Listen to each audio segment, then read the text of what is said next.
There is a word in the Navajo language that most people who speak it will never say out loud, especially not to a stranger, and especially not after the sun has gone down. The word is Yinaldlushi, and it translates roughly to, by means of it, it goes on all fours. To the people of the Navajo Nation and many other indigenous cultures of the American Southwest, speaking this word is more than just a taboo. It is an invitation, a summons, and a door that, once opened, may never fully close again. Tonight, we are going to walk through that door together. To understand what people mean when they talk about skinwalkers, and why so many individuals who have encountered them are reluctant to speak about the experience, you first have to understand the world from which this belief comes. The Navajo people, who call themselves the Dine, have inhabited the Four Corners region of the American Southwest for centuries. A landscape of red rock mesas, dry washes, and desert that stretches endlessly beneath a sky so wide it can make you feel very small. Within this culture, spirituality is not compartmentalized the way it is in many Western traditions. There is no clean line separating the natural from the supernatural. Good and evil are understood not as abstract philosophical ideas, but as living forces that walk alongside the people every day, as real and tangible as the wind or the sun. In this framework, medicine men and women occupy a position of deep respect. They are healers and spiritual guides who learn the ways of both good and evil so that they might use their knowledge to protect and to restore balance. They work in harmony with the holy people and the earth people, which are the two categories of beings in the Navajo understanding of the world. Their ceremonies are elaborate, their training spans years, and their role within the community is sacred. But like any system of power, this one has a dark mirror, and that dark mirror is what the Navajo call the witchery way. The witchery way is one of several forms of Navajo witchcraft, and it deals explicitly with death, with corpses, with the remains of the dead. Practitioners of the witchery way use human bones as tools, grind them into powders and concoctions designed to curse, sicken, and kill their targets. They desecrate graves. They violate the most deeply held taboos of their culture. And the most feared practitioner of the witchery way, the one who has gone the furthest down the path of corruption, is the skinwalker. According to traditional Navajo belief, a skinwalker is not born. A skinwalker is made. To become one, a person must first be initiated into a secret society, and the price of admission is among the most terrible acts imaginable. The aspiring skinwalker must kill a close family member, often a sibling. This act of ultimate betrayal is what severs their connection to humanity and grants them their supernatural abilities. Once initiated, the skinwalker gains the power to transform into any animal by wearing the skin or pelt of that creature.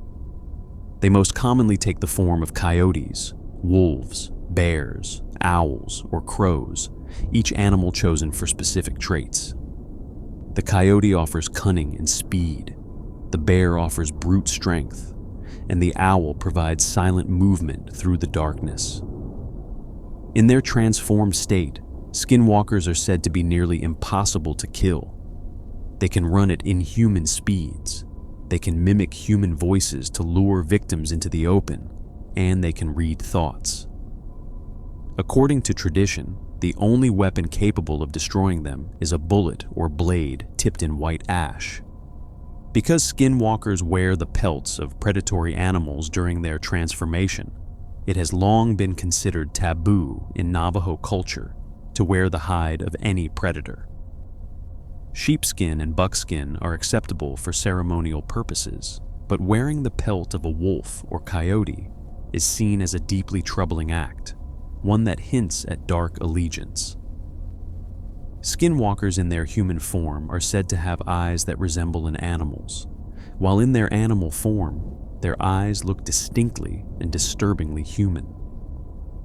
They walk freely among the tribe during the day and transform only under the cover of night. Witnesses who have described seeing one say the creature looks both human and animal at the same time, caught in some awful space between the two, naked or wearing the tattered remnants of clothing.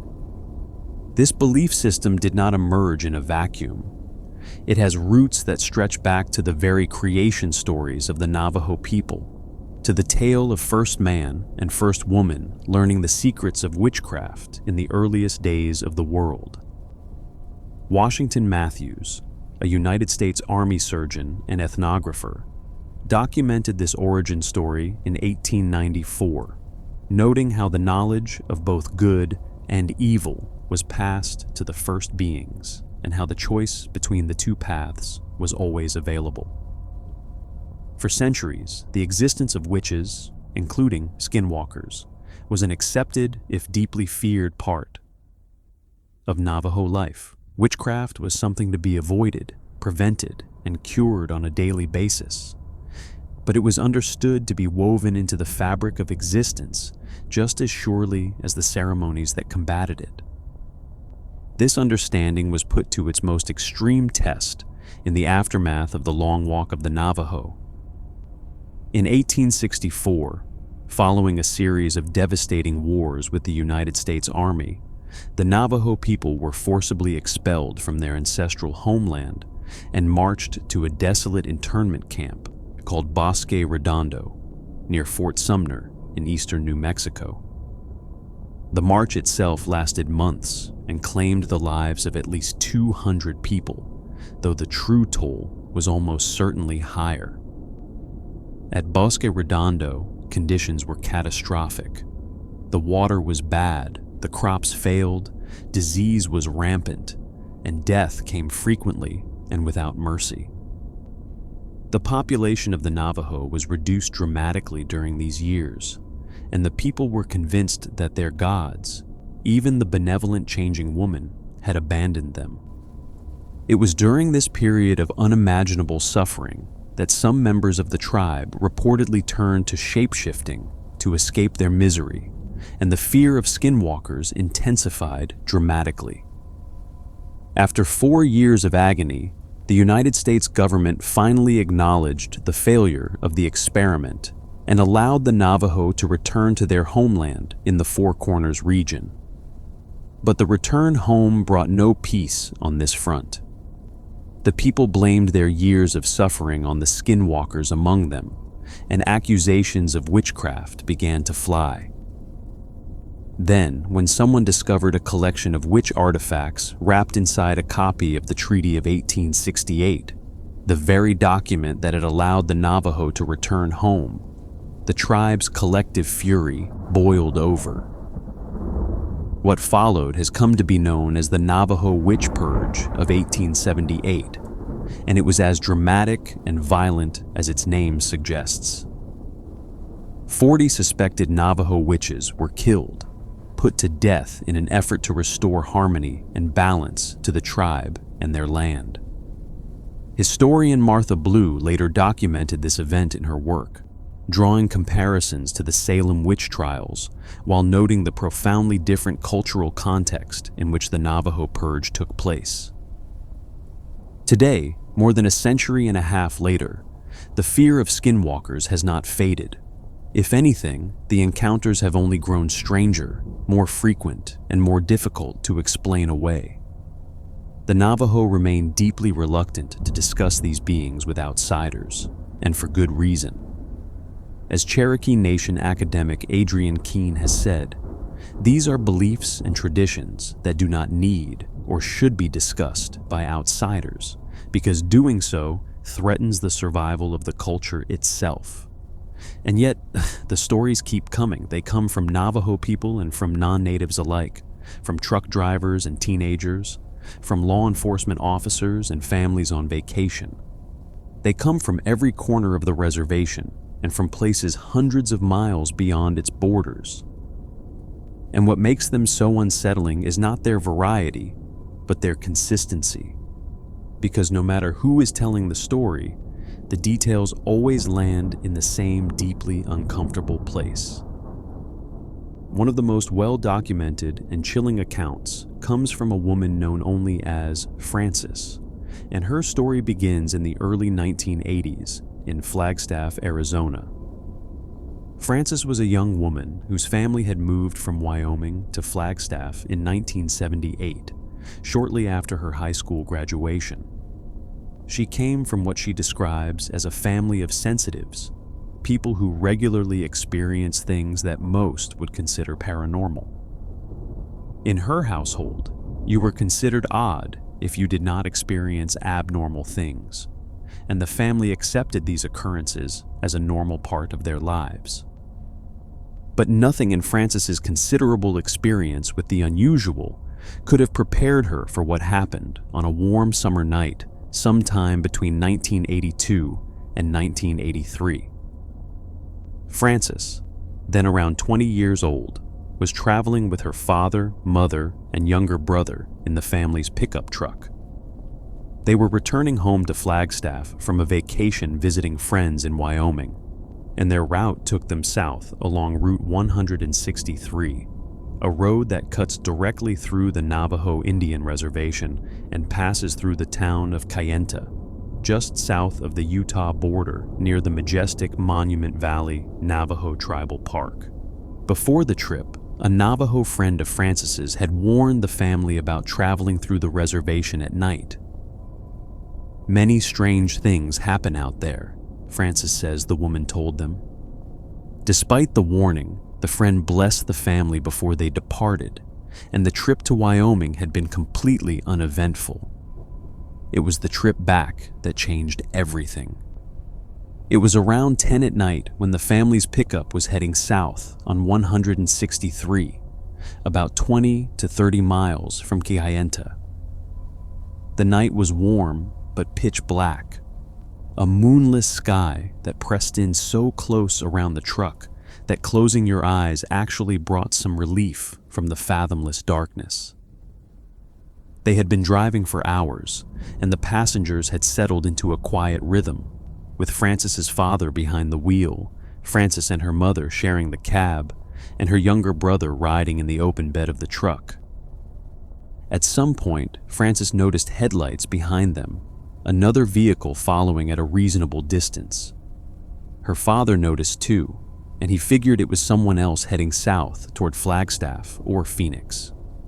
They would probably see the car again when they stopped for gas in Kayenta. But as they drove, thunder began to rumble from the vast sky above. The parents decided their son should come into the cab before the rain started, so Frances opened the sliding rear window and her brother crawled in, squeezing between her and their mother. As Frances turned to close the window, she glanced back at the headlights behind them. They crested a hill and descended, and then they should have appeared again on the next rise.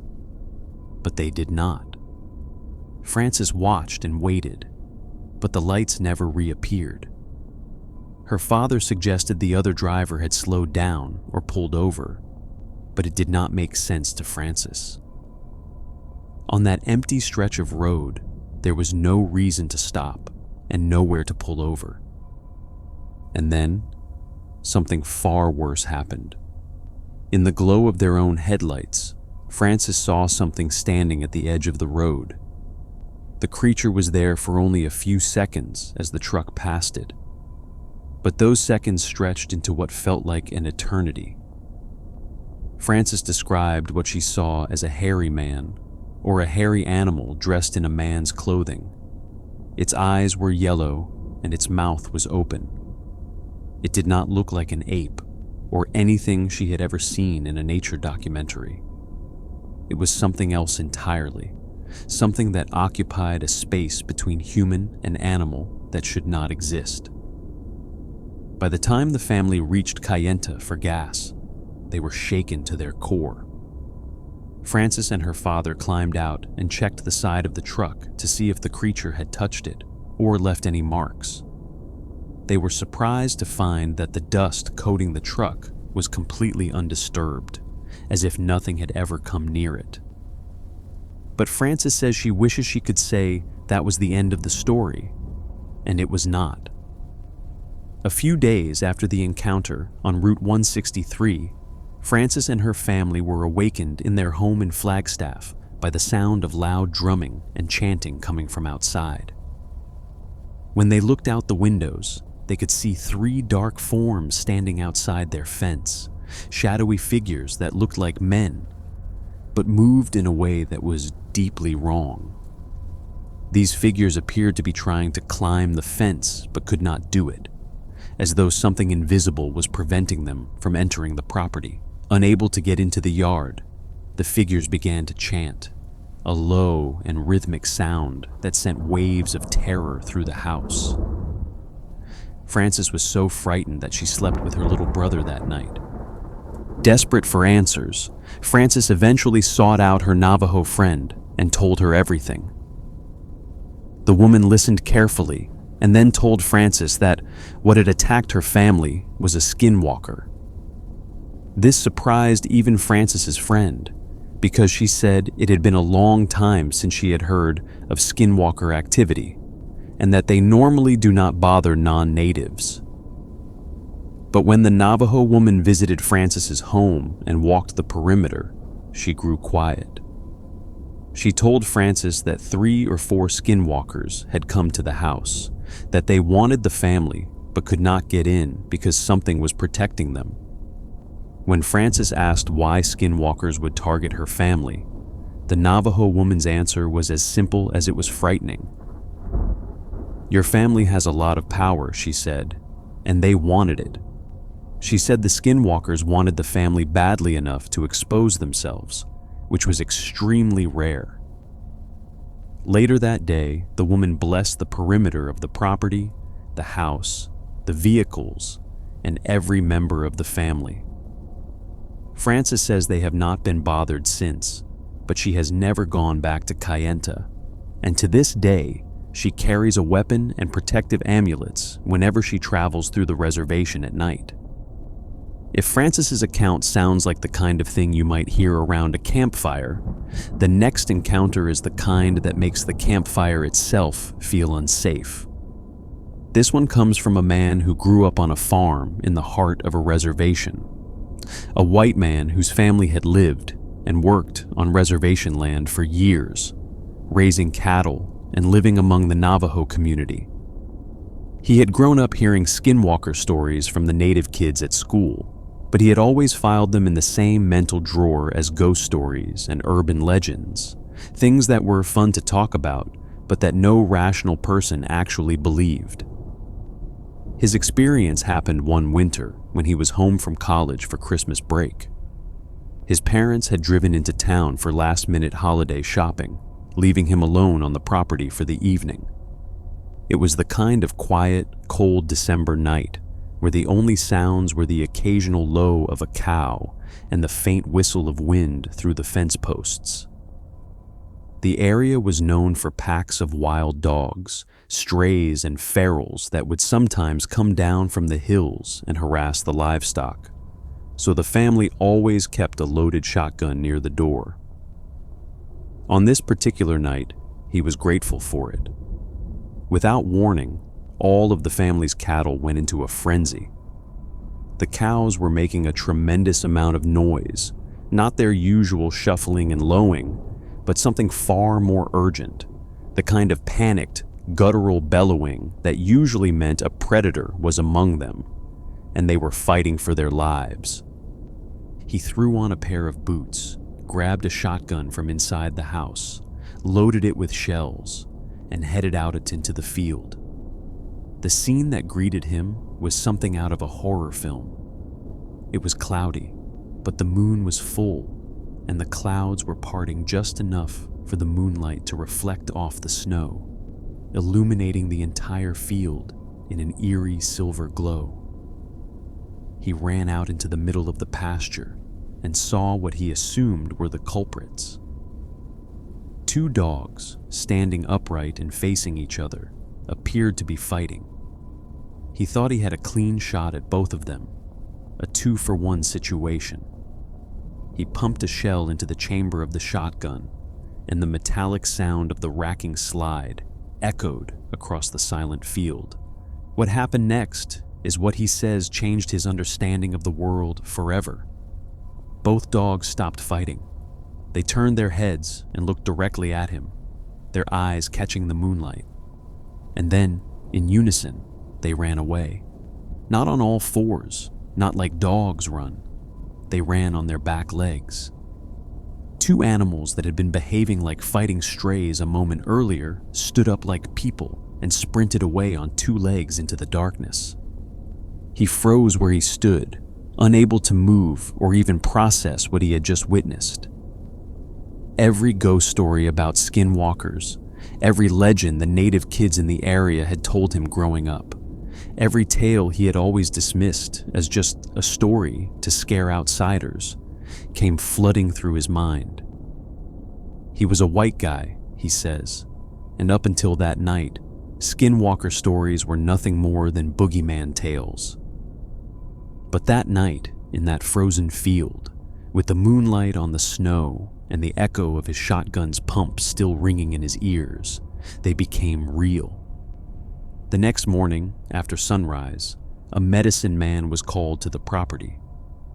The healer prayed over the family with cedar smoke and an eagle feather, blessed the home, and gave the man an arrowhead and a small pouch of corn pollen to carry for protection.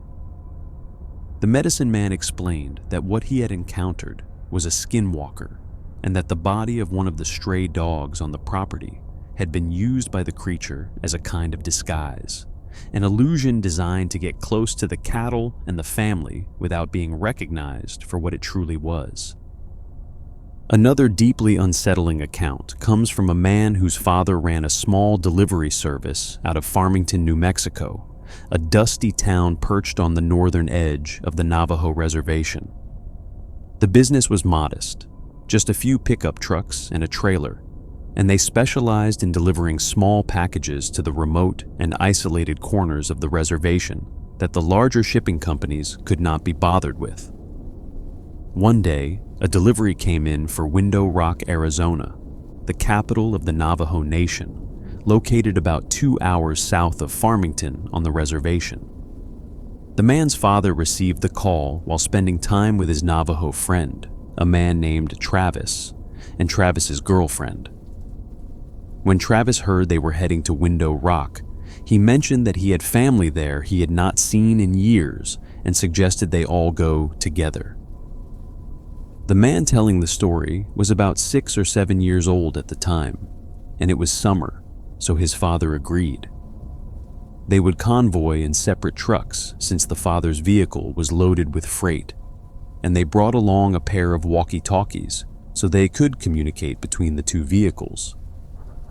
The trip to Window Rock was entirely uneventful.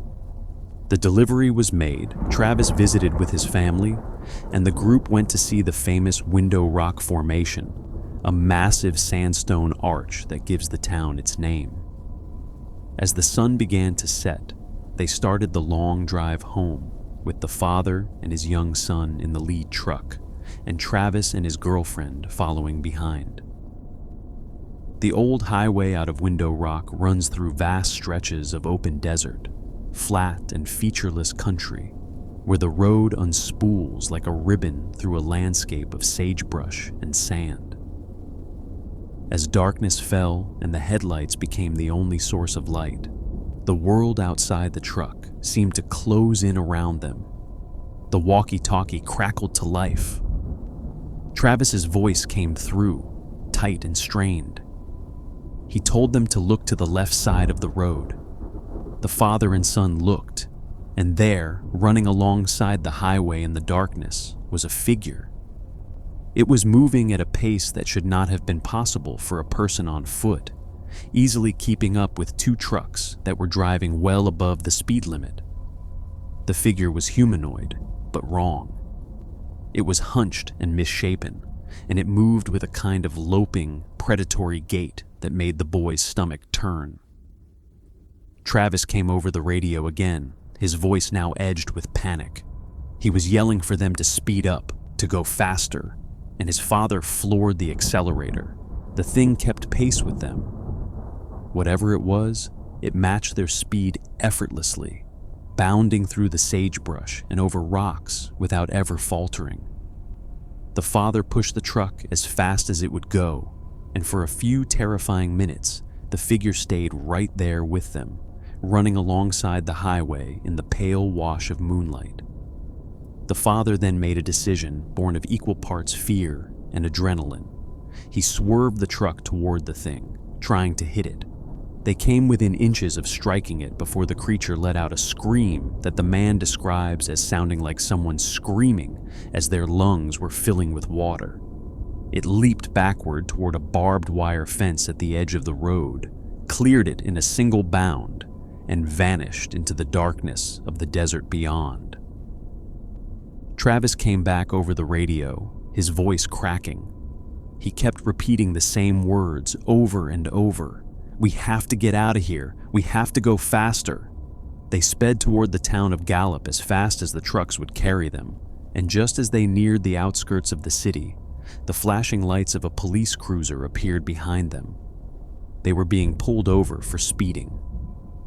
Travis pulled his truck over as well, which immediately put the officer, a Navajo man himself, on edge. The officer asked why Travis had also stopped, and Travis blurted out the truth without hesitation. "We just saw a skinwalker a few miles back, and it has been following us."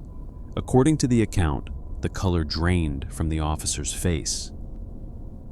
He stammered something about a verbal warning, got back in his cruiser, and drove away as fast as they had been driving. They never saw anything else that night, but when they got home, Travis refused to let the family leave without giving them a Navajo protective totem to take with them. Perhaps one of the most vivid and viscerally disturbing accounts comes from a young man who attended a small high school in northern Arizona, a tiny one-room schoolhouse type of place sandwiched between the Paiute Reservation to the north and the Navajo Reservation to the south. The school averaged about 80 students per year, which meant that their sports teams had to travel long distances through reservation land to play games against other small schools. On one particular trip, the basketball team was returning from an away game, and the coach had informed them that the school did not have enough money for hotel rooms, so they would be driving straight through the night, a round trip of about 12 hours.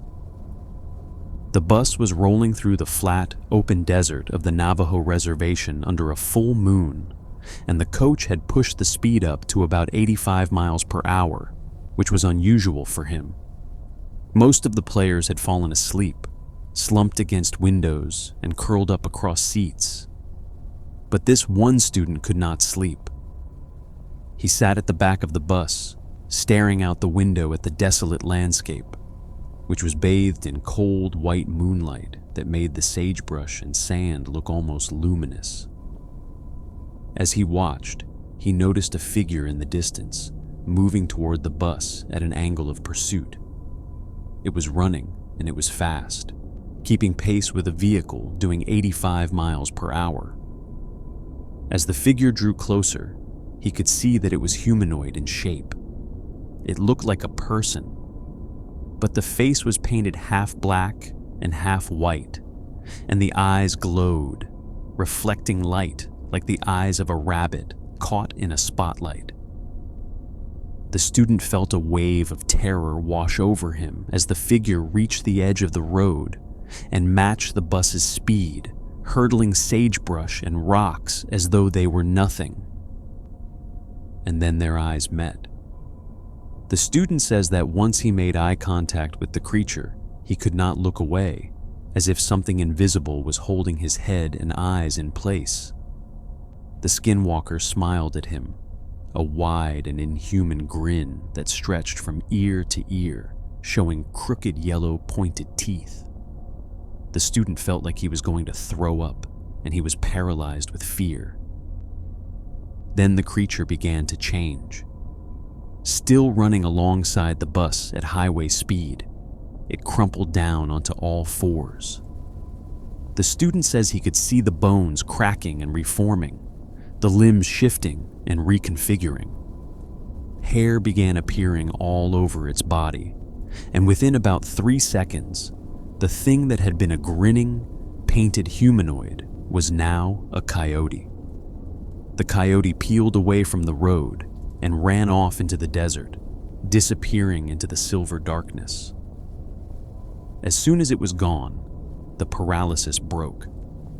The student ran to the bathroom on the bus and vomited, a mixture of food and blood. He did not tell anyone what he had seen for fear they would think he was losing his mind.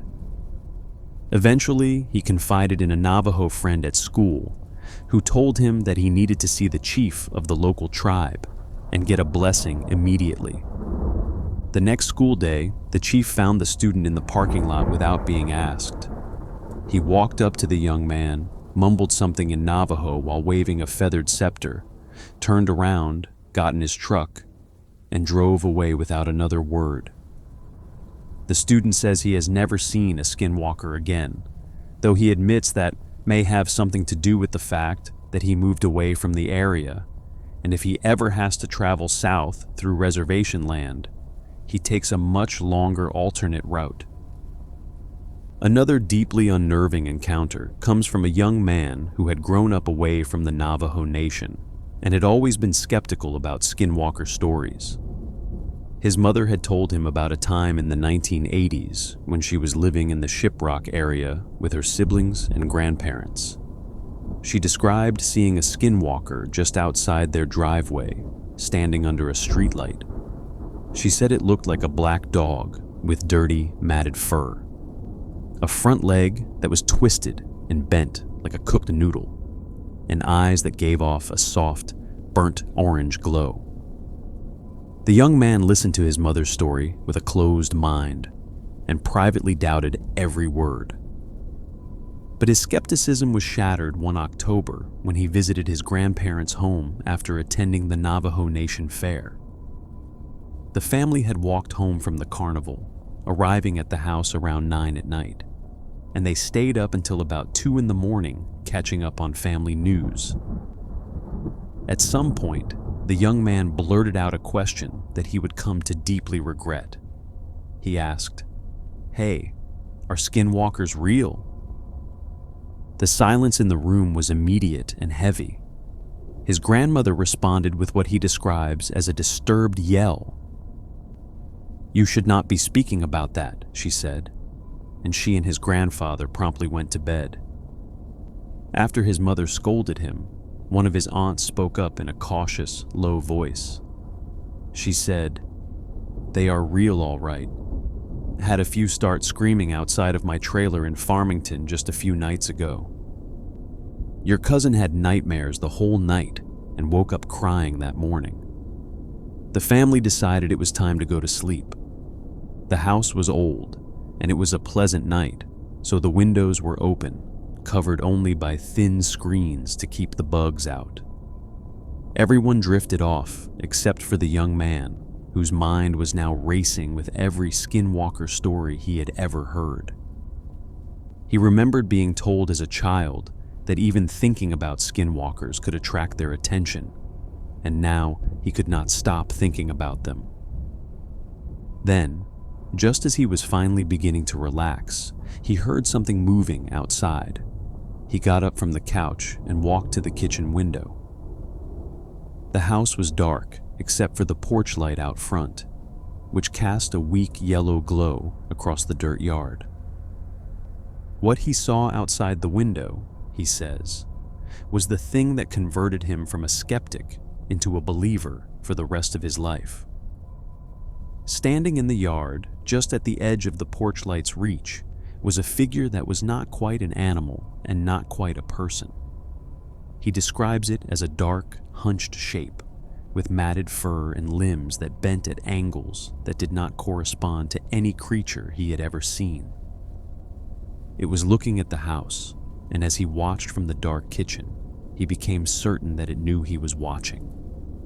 It remained there for what felt like an impossibly long time, motionless except for the slight rise and fall of its breathing, and then it turned and moved away into the darkness with a speed and fluidity that made his stomach drop. He did not sleep for the rest of the night, and he never asked about skinwalkers again.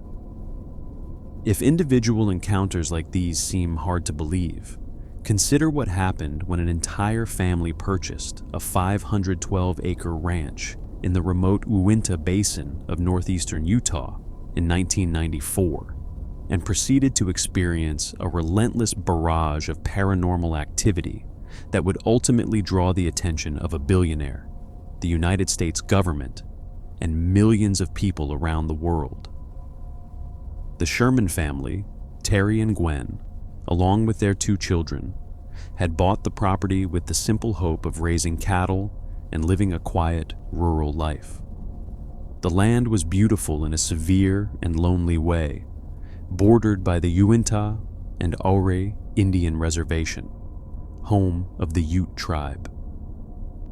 The Ute had long warned people away from the property, saying it sat on the path of the Skinwalker, and for generations, tribal members had been forbidden to go near it. The Shermans should have paid more attention to the deadbolt locks. When they took possession of the property, they discovered that the previous owners, the Myers family who had lived there for decades, had installed deadbolts on every door and window in the house, including the interior doors. Even the kitchen cabinets had been bolted shut. Heavy iron stakes and thick chains were anchored at both ends of the building, as if meant for restraining large guard dogs. The previous owners had clearly been trying to keep something out. When neighbors were asked about the Myerses, they said the family had been quiet, private, almost reclusive, and that they had never spoken publicly about anything unusual happening on the property during their 6 decades of ownership, a detail that would later cause some investigators to question whether the paranormal activity was genuinely connected to the land or to the people who lived on it. The Shermans' first encounter came almost immediately, on the very first day they arrived to move in their furniture. A large wolf appeared in one of the cattle pastures, standing perfectly still in the tall grass as though it had been waiting for them. The animal was enormous, perhaps 3 times the size of a normal wolf, easily weighing several hundred pounds, with thick, matted gray fur and a head the size of a large pumpkin. It showed absolutely no fear of the humans approaching it. Terry Sherman walked right up to the creature, close enough to touch it, and the wolf remained calm, almost eerily so. He actually patted it on the head, assuming it was someone's exotic pet or an escaped zoo animal. The wolf allowed this for a moment, its yellow eyes watching Terry with what he later described as an unsettling intelligence. But then the animal turned and clamped its jaws around the muzzle of one of their calves, trying to drag it away through the fence. Terry grabbed his .357 Magnum revolver and fired at the animal at close range. The bullet struck the wolf squarely, but the animal did not flinch, did not yelp, did not bleed. He fired again and again. He emptied the revolver, reloaded, and fired more rounds. Multiple shots at point-blank range, and the creature showed no sign of injury, no blood, no wound, nothing. It simply released the calf and walked away at a leisurely pace, unhurried and seemingly unbothered, eventually disappearing into the brush at the edge of the property. Terry followed the tracks for about a mile before they simply stopped, as if the animal had ceased to exist mid-stride. A foul stench, like rotting flesh mixed with sulfur, hung in the air along the trail it had walked.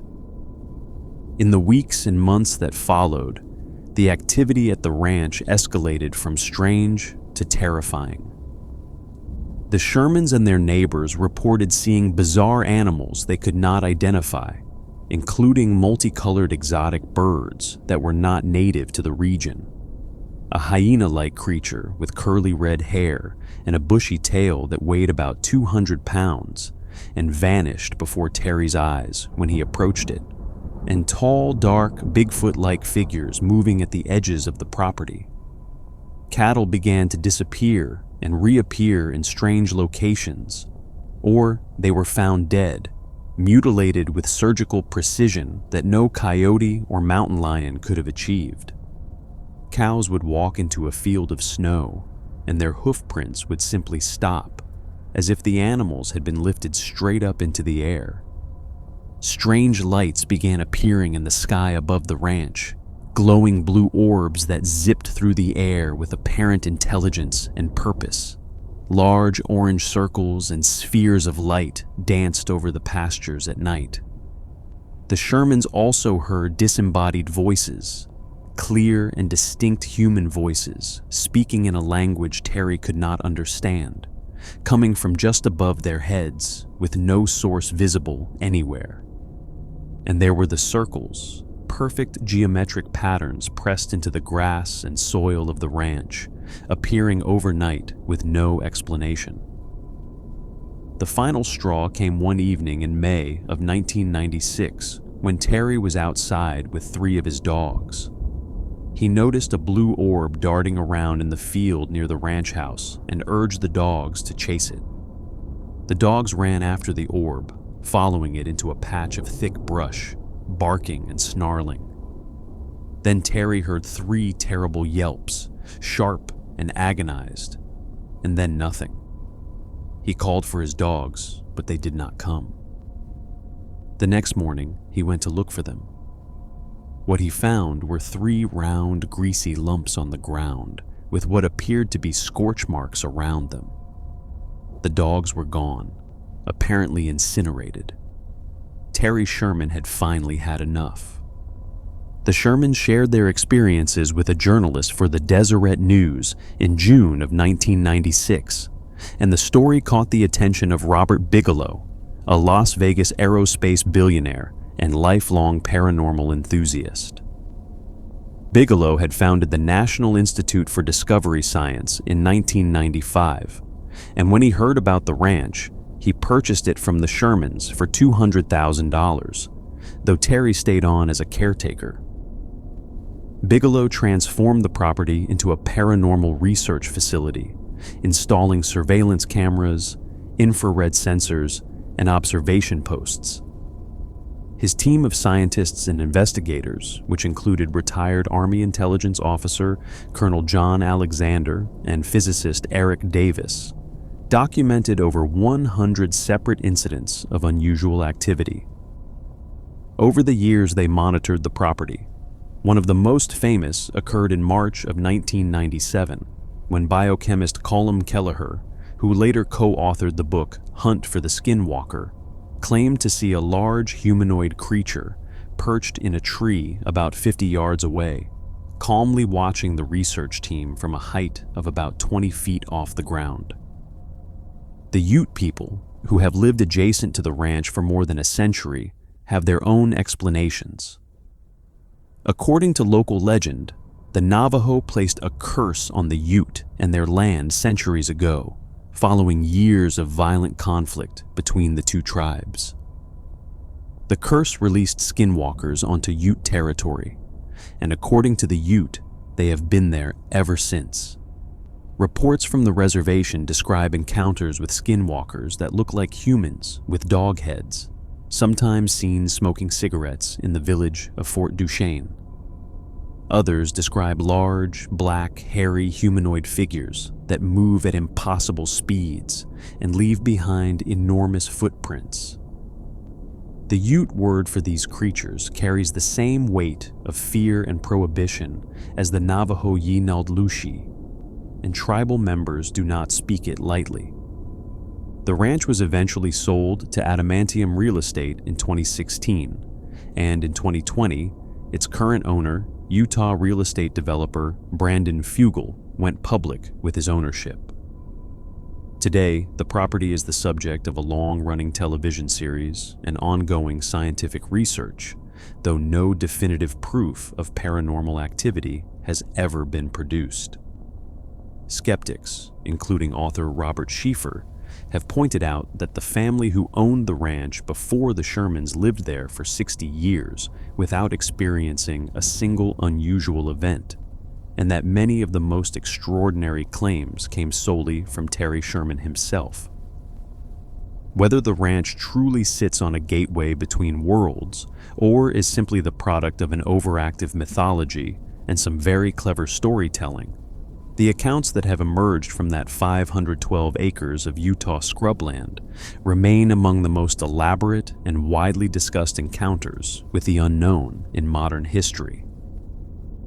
Lest you think that skinwalker encounters are the exclusive domain of frightened civilians and wide-eyed storytellers, consider the case of Stanley Milford Jr., a man who investigated these phenomena not as a hobby or an obsession, but as part of his job.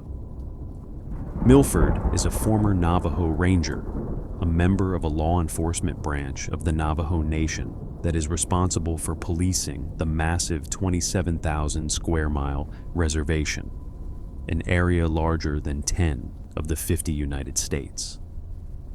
To put that in perspective, the Navajo Nation is roughly the size of West Virginia, and patrolling it requires navigating some of the most remote and rugged terrain in North America, from canyon floors thousands of feet deep to mesa tops that feel like the edge of the world. Rangers are equal parts police officers, archaeological conservationists, and historians, and Milford served as a sworn law enforcement officer for more than 23 years, eventually becoming the delegated Chief Navajo Ranger. Growing up as a Native American with parents of both Navajo and Cherokee descent, Milford was raised in a world where the supernatural was both expected and taboo. Shapeshifters roamed, witchcraft was a real and present danger, and children were taught from a young age to never whistle at night, because the sound could attract things that were better left alone. In his youth, Milford says he never went looking for the paranormal, but it always seemed to find him anyway. He recalls being told by elders that certain areas of the reservation were simply off limits after dark, not because of any physical danger like cliffs or wildlife, but because of what lived there. The warnings were always delivered with the same quiet gravity, the same unspoken understanding that what you did not see could still see you. When he joined the Navajo Rangers, Milford initially handled the mundane duties of reservation law enforcement, things like cattle inspections, trespassing complaints, and domestic disputes. But it was not long before his assignments took a sharp turn into the strange. He was placed in charge of what was called the Special Projects Unit, a section of the Rangers whose job was to investigate cases that did not fit within the everyday parameters of law enforcement. The unit was small, sometimes just Milford and one or two other officers, but the caseload was relentless. These cases involved mysterious livestock mutilations, where animals were found with organs removed with what appeared to be surgical precision and no blood anywhere near the body, as if the blood had been drained or had simply vanished. They involved reports of Bigfoot-like creatures, with Milford's unit discovering enormous footprints in the dirt that did not match any known animal and that appeared to begin and end abruptly, as though whatever made them had materialized in one spot and vanished in another. They involved sightings of unidentified aerial phenomena, glowing lights and silent craft that moved through the night sky in ways that defied the laws of physics. And they involved skinwalkers. Milford documented cases where tribal members reported seeing figures that shifted between human and animal forms, creatures that appeared outside homes in the dead of night and left behind physical evidence of their presence, including tracks, scratch marks on doors and walls, and the unmistakable stench of decay. Milford's investigations and the encounters reported to his unit were featured on an episode of the Netflix series Unsolved Mysteries, bringing his work to a global audience for the first time. He later wrote a book about his experiences titled The Paranormal Ranger, which became a New York Times pick for top nonfiction. In it, Milford recounts his cases from the clinical perspective of a law enforcement officer, approaching each report with the same methodical rigor he would apply to a theft or an assault. He photographs evidence, interviews witnesses, measures footprints, and catalogs anomalies with the precision of a detective working a homicide. What makes his account so compelling is not sensationalism, but the opposite. Milford is careful, measured, and matter-of-fact. He does not draw dramatic conclusions or make sweeping claims. He simply presents what he and his team observed, investigated, and documented, and lets the reader sit with the discomfort of it. Among his most notable observations was a disturbing pattern. As Bigfoot sightings on the reservation increased in frequency, so did sightings of unidentified aerial phenomena and reports of skinwalker activity, as though all three phenomena were somehow linked, different manifestations of the same underlying force. Milford has said in interviews that he believes these phenomena are connected, that they represent different facets of something the Navajo have always known exists, but that Western science has no framework to explain. And then there is the story that is quieter than the rest, the kind of encounter that lacks the dramatic confrontation of a screaming creature alongside a truck or a giant wolf that shrugs off bullets. But in its own way, it is one of the most unsettling of all, because it suggests that skinwalkers are not always dramatic. Sometimes they are patient. A man named Patrick had a favorite backcountry camping spot in the desert Southwest, a hidden little area that he had returned to many times over the years. On one particular trip, he had been camping there for a couple of days and had noticed a coyote that always seemed to be nearby. It was never overt about its presence, never close enough to feel like a direct threat, but it was always there, lingering in his peripheral vision, watching from the edge of the sagebrush. Patrick thought little of it. Coyotes are common in that part of the country, and they are curious animals by nature. When it was time to leave, Patrick loaded up his truck and started driving down the dry wash that led out to the fire road. At the end of the wash, he could see the coyote following him. When he pulled onto the main road and accelerated, the coyote was running beside his truck. Now he was genuinely unnerved, so he sped up to about 35 miles per hour. The coyote kept pace effortlessly. He pushed the truck to 40. The coyote was still there, running alongside the vehicle with a fluid, tireless gait that no normal animal should have been able to maintain. It was staring at him as it ran, and he said the look in its eyes was not the look of a wild animal. It was something else, something that felt intelligent and deliberate and deeply, fundamentally wrong.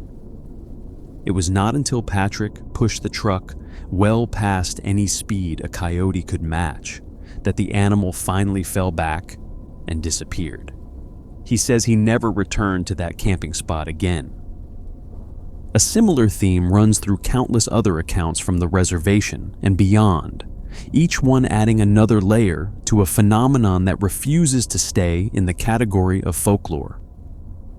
An uncle and nephew were driving through the reservation late one evening when they spotted what they first took to be a large deer standing motionless on the shoulder of the road. The animal was unusually tall, its body silhouetted against the pale desert horizon, and as they slowed the truck to get a better look, the deer turned to face them. Its eyes caught the headlights and reflected back with a brightness that seemed too intense for a normal animal. And then, as they watched in stunned silence, the deer rose up onto its hind legs and hopped over the roadside fence with the ease and posture of a human being stepping over a low wall. It disappeared into the scrubland on the other side, and neither the uncle nor the nephew could bring themselves to stop the truck and follow it. A father driving home from Gallup late at night saw an old Navajo woman walking along the shoulder of the highway. She was moving slowly, hunched slightly, and the father slowed to offer her a ride, thinking she might be stranded or confused. But the moment his truck began to decelerate, the woman lifted her head and looked at him, and something in her face was deeply wrong, though he could never articulate exactly what it was. Then, without any apparent effort, she took off running across the open plains at a speed that no human being, let alone an elderly woman, could achieve. She moved in a way that seemed to defy the limitations of a human body, her legs a blur, her posture shifting into something almost animal, and within seconds she was out of sight, swallowed by the darkness of the desert. A couple driving near Tuba City late one night saw a shadow figure dart across the road in front of their car, a shape that was tall, blacker than black, and almost two-dimensional, like a cutout of a person made from pure darkness rather than a three-dimensional being. It moved with a speed and fluidity that made no sound, casting no shadow of its own despite being caught in the full beam of the headlights. The husband and wife both saw it clearly. They looked at each other. Neither had an explanation. They drove the rest of the way home in silence, and when they arrived, they locked every door and window in the house before either of them could speak about what they had witnessed. And then there was the woman driving through Gallup, New Mexico in 2004, who saw a figure move from behind a parked car to a nearby tree, trying to avoid the glow of a streetlight. It was close enough to see clearly, about 15 feet away, and she describes it as a wolf-like animal that resembled the beast from a fairy tale, just not cartoonish. It moved on 2 legs, but had the body of something that should have been on 4. Its gait was wrong, its proportions were wrong, and the way it seemed aware of the light, as if it understood the concept of being seen and was trying to avoid it, made her blood run cold. She floored the accelerator and did not look back. The accounts go on and on, each one different in its specific details, but unified by the same central thread, the same sick feeling in the pit of the stomach, the same absolute certainty that the person telling the story saw something real, something that does not fit into any category the rational mind can provide. Whether you believe that these encounters are evidence of ancient Navajo witchcraft, or the product of isolation and darkness and the human mind's tendency to fill the unknown with its worst fears, or something else entirely, the consistency of the reports is difficult to dismiss.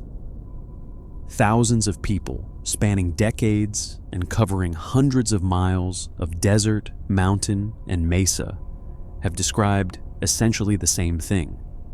Something that walks like us, something that watches, something that should not exist but refuses to stop showing up. The Navajo have known about these things for centuries. They built their ceremonies and their spiritual practices around the understanding that something dark lives alongside us, wearing different faces. They learned not to talk about it, not to invite it in with words or thoughts or curiosity. And maybe there is a kind of wisdom in that silence that the rest of the world is still catching up to. Because whether or not you believe in skinwalkers tonight, the desert is still out there, and the roads that cut through reservation land are still long and empty. And when the sun goes down and the moon is nothing but a sliver, something is still running alongside the trucks and the buses and the pickups. Something with yellow eyes and a smile that stretches too wide. Something that knows your name. Thank you so much for listening tonight. If these stories gave you chills, or if they helped you drift off into a deep sleep filled with dreams of wide-open desert and silver moonlight, consider hitting that like button and subscribing to the channel. Every like and every subscription helps us keep telling these stories, and we have so many more waiting for you. Sweet dreams, and we will see you in the next one.